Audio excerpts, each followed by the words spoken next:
زندگی یک مفهوم پر از عشق و نفرت، پر از شادی و غم، گاهی استرس و هیجان، پر از دلتنگی.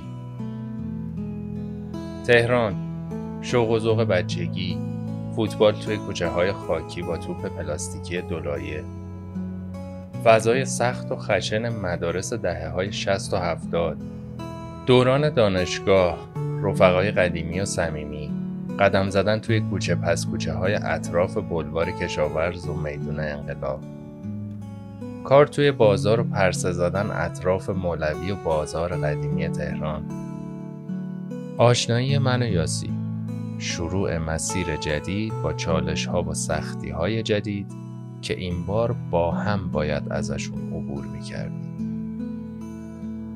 ولی هرچی تلاش میکردیم انگار کم بود. انگار هرچی بیشتر میدویدیم هدفمون با سرعت بیشتری ازمون دور میشدن. انقدر جلوی بالا پایینای زندگی ایستادگی کرده بودم که دیگه داشتم خسته میشدم. دیگه میخواستم بشینم و زانوهامو بغل کنم. ولی هنوز یه نور تیره و تاریک راستش زیادم دوستش نداشتم ته دلم سوسو میزد.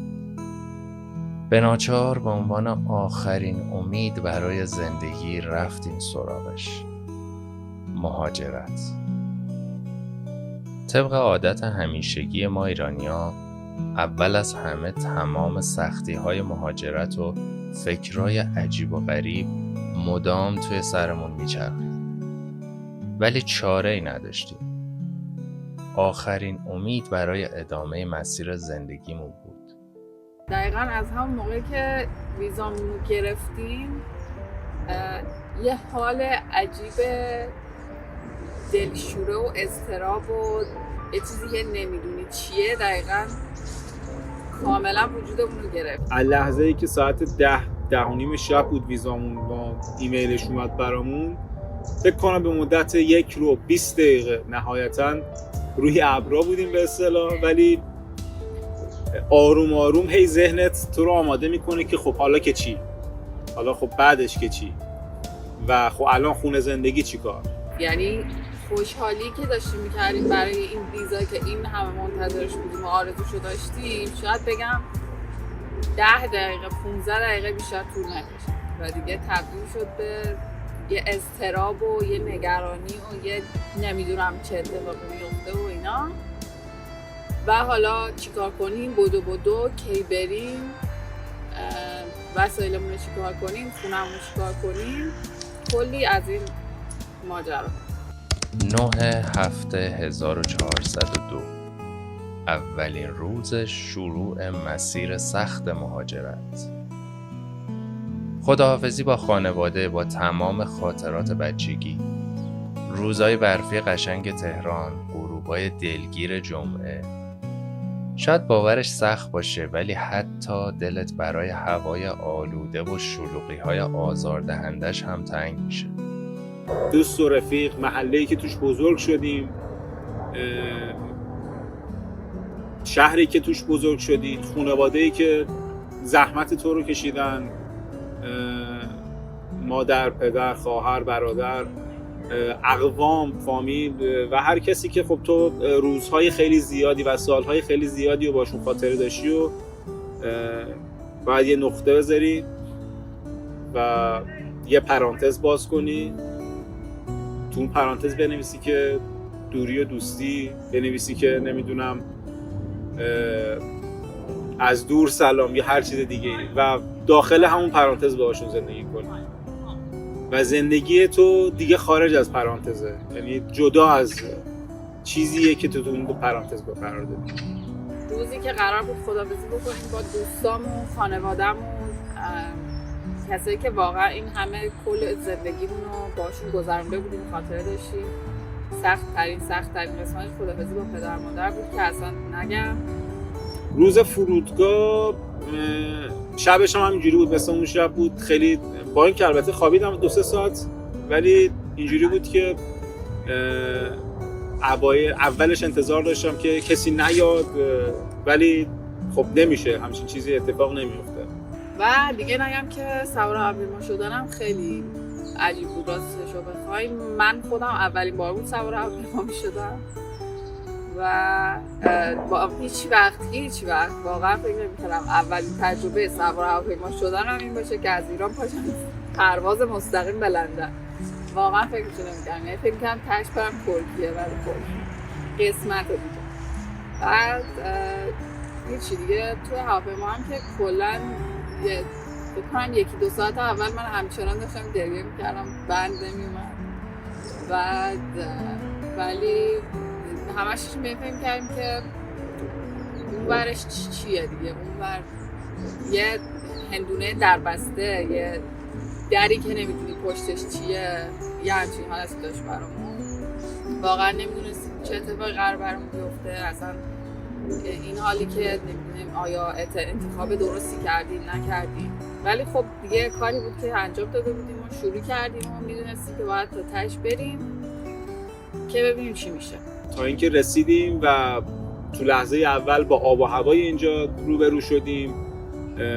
بعد داخل شهر رو رفتیم نگاه کردیم، خب همه چی برامون تازگی داشت، همه چی زیبا بود نسبت به اون چیزی که خب البته ایران جای خیلی خفن‌تری هم داره واقعا، ولی اون چیزی که اینجا تصور می‌کردیم تو همون شاید نهایتاً 1 ماه اول تموم شد.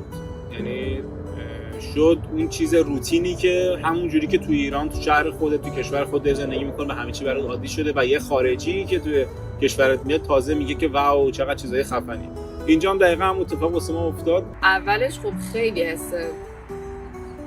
یه حس عجیب خوبی بود، یعنی همین که اومدیم مثلا این هوای لندن رو استشمام کردیم، مثلا هوای خیلی خوبی بود نگم براتون که قشنگ احساس می‌کردی سبکه.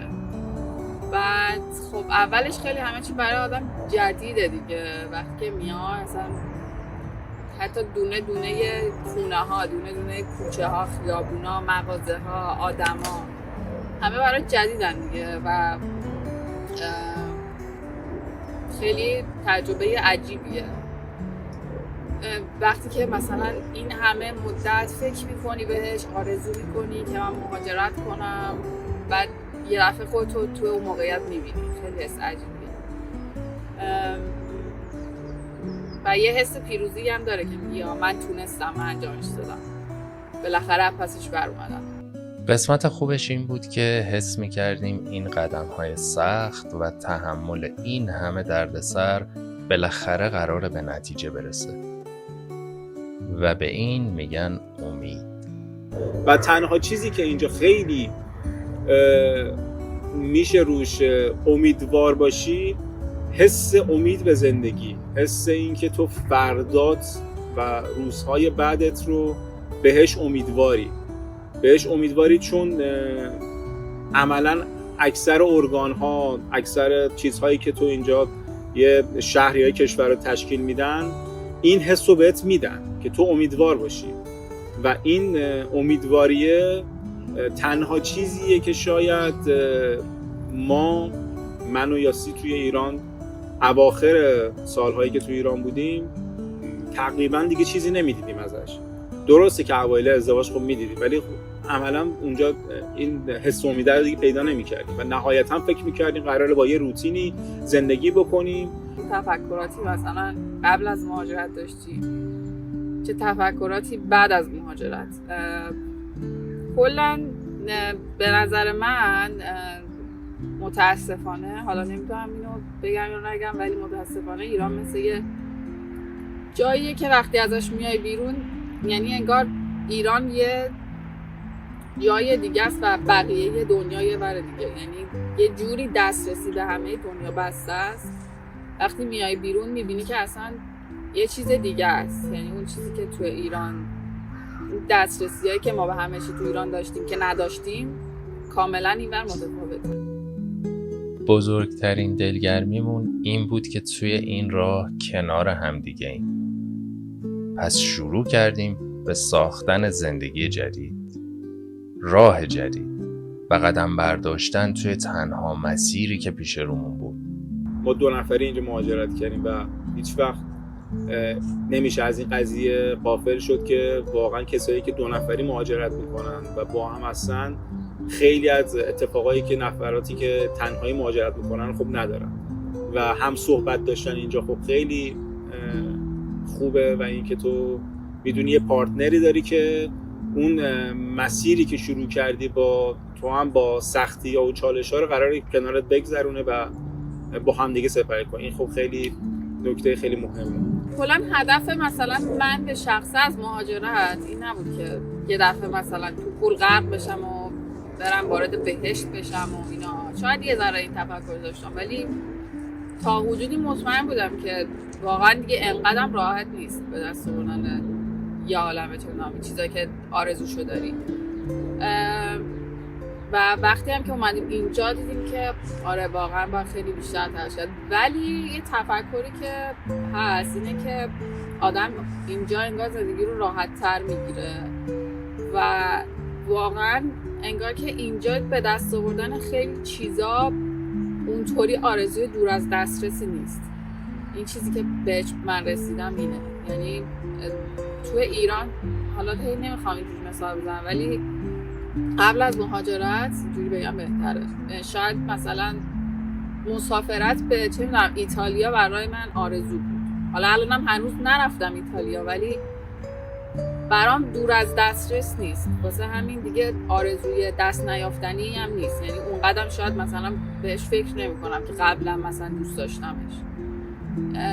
این که در دسترست باشه یه سری چیزا خب این چیزیه که بعد از مهاجرت برام اتفاق افتاد و اینکه واقعا از نظر دخل و خرج و این به دست آوردن چیزی که میخوای، این امکانی که مثلا بتونی راحت یه چیزی که میخوای بخری اینجا هست. یعنی میتونی واقعا میتونی به خریدنش فکر بکنی، میدونی چی میگم، براش برنامه‌ریزی بکنی، در صورتی که واقعا نمیشد قبل از مهاجرت نمیشد برنامه‌ریزی کرد برای خرید یه چیزی که حالا بزرگتر باشه. تو این 1 سالی که گذشت خب خیلی اتفاق افتاد، یه بخشش رو گفتیم و خیلی اتفاقا هم نیفتاده تو سالهای بعدی زندگیمون و تنها چیزی که امیدوارمون میکنه یک سلامتی خانواده هامون خارج از ایران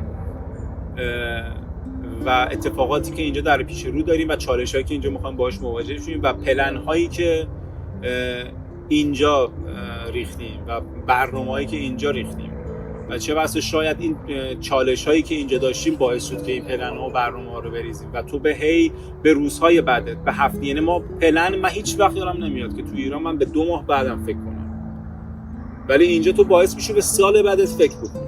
یعنی اینجا کاری انجام بدی که تو 1 سال دیگه ثمرش رو ببینی. البته که من خیلی کار اینجوری هم تو ایران مثلا بوده که کارهایی که می‌خواستم انجام بدم ولی خب نشد، ولی خب میگم اینجا شرایط اینجوری. یکی از هدف‌های دیگه از مهاجرت این بوده که یه ذره تجربه جدیدی واقعا کسب بکنم توی زندگی. یعنی هیچ وقت کلاً دوست نداشتم که یه جا بهش درجا بزنم یا فقط مثلا یه تجربه‌ای داشته باشم از یه زندگی یک دست و یک نواخت. خیلی دوست داشتم که خیلی آدم ریسک پذیر نیستم ولی دوست دارم یه سری چالش‌ها رو تجربه بکنم، تجربیات جدید داشته باشم، آدمای جدید، محیط جدید. خیلی دوست داشتم ببینم این آرامشی که میگن این برداره چیه. واقعا دارم میبینمش که چیه، چون واقعا خیلی اینجا دغدغه هایی که واقعا بود قبل از مهاجرت الان اینجا خیلیاش نیست. نه که کاملا محو شه، چون به نظرم به عنوان یه ایرانی شما هر جای دنیا هم که باشی بالاخره دغدغه کشورت و وطنت رو داری، نمیشه نداشته باشی. یعنی با هر خبری با هر چیزی بالاخره خانواده‌تون اونجا بالاخره آدم دغدغه‌هاش هم داره، ولی یکم زندگی خود آدم استیبل تر شد. چیزی که اگه توی زندگیمون نباشه بالاخره از تلاش خسته میشیم و زانو میزنیم. تجربه یه زندگی آروم و حس خوب رسیدن به هدفهامون، راهی که هنوز داریم کنار هم پا به پا قدم به قدم به پیمودنش ادامه میدیم. و امیدواریم که این مرحله رو و این مراحلی که جلوی مسیر زندگیمون تو مسیری که میخوایم قدم برداریم جلو راهمونه رو به خوبی سپری کنیم و نگم که این 1 سالی هم که تو یوتیوب با شما بودیم واقعا خیلی باعث شد که بهتر زندگی کنیم اینجا و امیدوارم که دوستای خیلی بهتری تو یوتیوب پیدا کنیم و امیدوارم که ادامهش هم بتونیم خیلی بهتر، با موفقیت بیشتر، با امید بیشتر واقعا کنار هم دیگه بگذرونیم. با ما هم باشید شما تو این مسیر، چون توی 1 سال هم که کامل کنار ما بودین و امیدوارم که از کنار ما بودن لذت برده باشید. گاهی خسته ایم گاهی بی انرژی، اما عشقتون همیشه میده انرژی. با هم میخندیم نترس از هیچی.